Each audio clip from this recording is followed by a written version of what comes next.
Hey, sebelum lo pencet play, stop. Tarik napas dulu. Serius. Karena kalau lo hari ini lagi overthinking parah, lihat berita demo di mana-mana, rupiah yang bikin pusing 7 turunan, harga barang yang makin gak masuk akal, lo gak sendirian. Dan video ini bakal buktiin itu.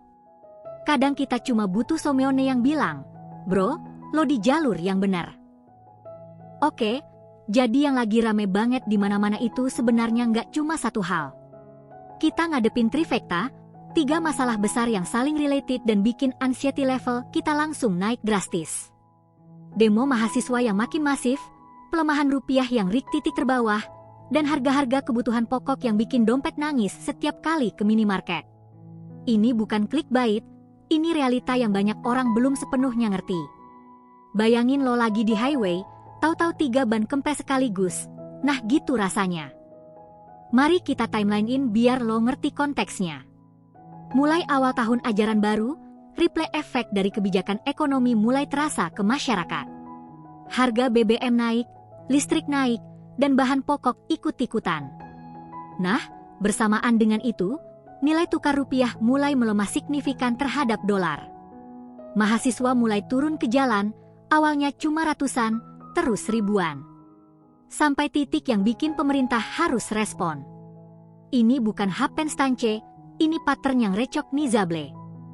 Lo perlu tahu, ini bukan pertama kalinya Indonesia ngadepin situasi kayak gini.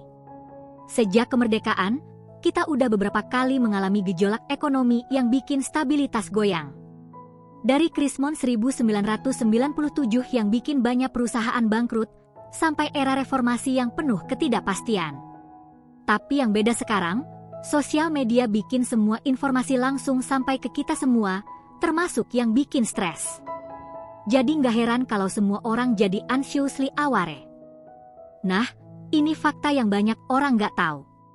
Tahu nggak kalau ternyata demo mahasiswa yang lo lihat di TV itu cuma sebagian kecil? Data resmi menunjukkan kalau ada lebih dari 50 kampus dari Aceh sampai Papua yang ikut gerakan yang sama.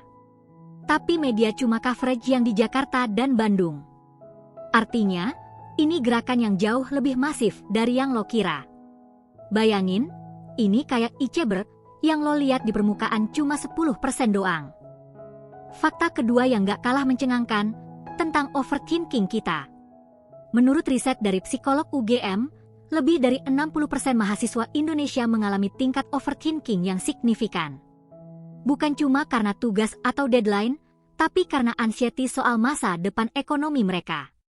Mereka takut nggak bisa dapat kerja, takut nggak bisa mandiri, takut jadi beban keluarga.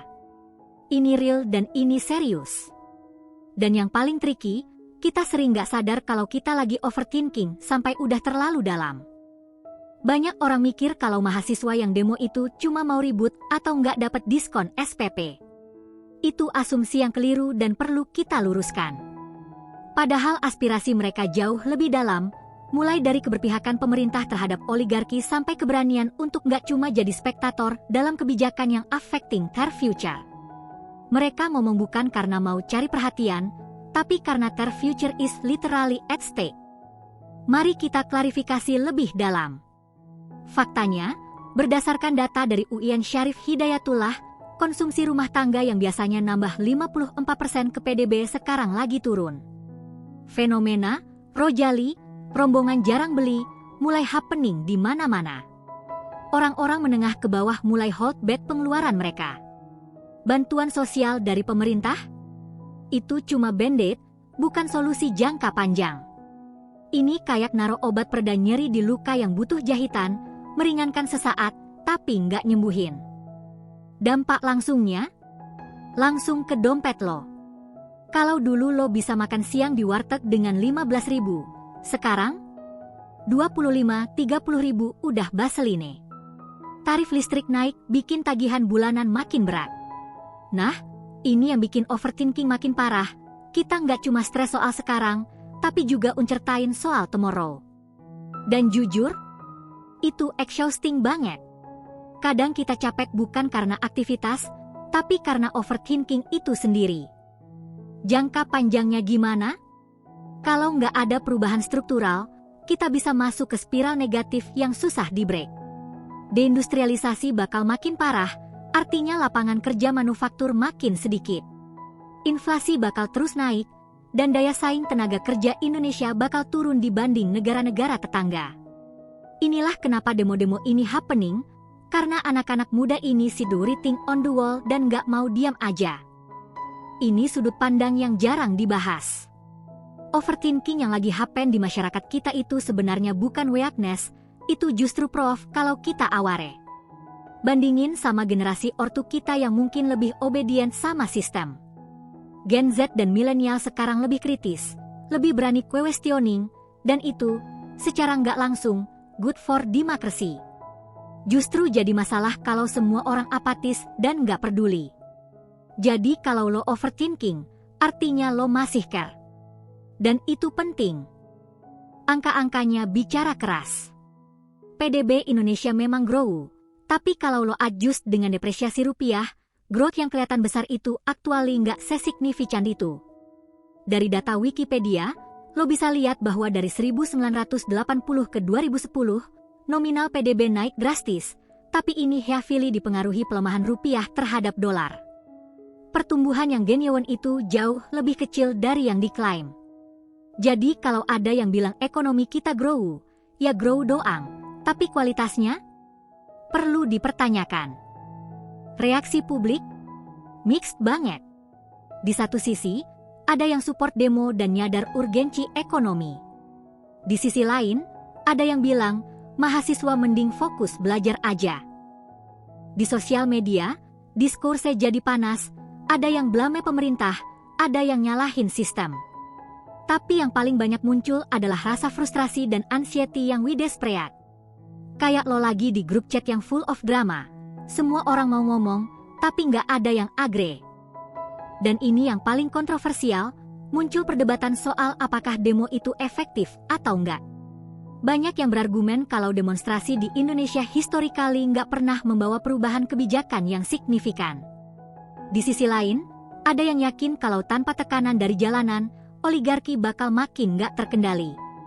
Kedua sudut pandang ini punya validitasnya masing-masing, dan ini debat yang probably bakal terus ada sampai kapan-kapan.